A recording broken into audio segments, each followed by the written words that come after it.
specialty hospital para sa mga lolo't lola. Isinusulong ni Senator Risa Hontiveros ang Geriatric Center Act, isang batas na naglalayong magtatag ng kauna-unahang specialty hospital sa bansa na nakatuon lamang sa kalusugan ng ating mga senior citizens. Bakit kailangan ito? Maraming karamdaman ang lumalabas habang tumatanda, tulad ng diabetes, alta presyon, arthritis, demensya, at iba pa.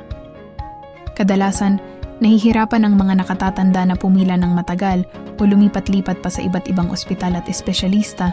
Marami ring senior ang walang kakayahang pinansyal para sa regular check-up at treatment. Ano ang layunin ng Philippine Geriatric Center?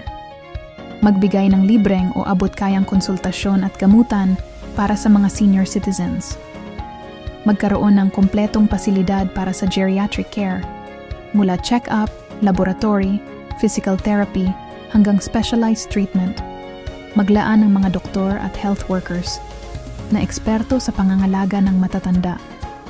Maging sentro ng research para sa mga sakit at kalagayan ng mga nakatatanda.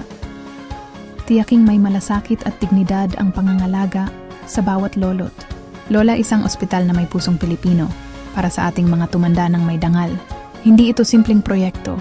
Ito ay pamumuhunan para sa mga taong nag-alay ng kanilang buhay sa pamilya at bayan. Panahon na para magkaroon kaagad ng dedikadong ospital para sa mga seniors. Para sa mga lolo't lola natin, proteksyon, pagmamahal at pangangalaga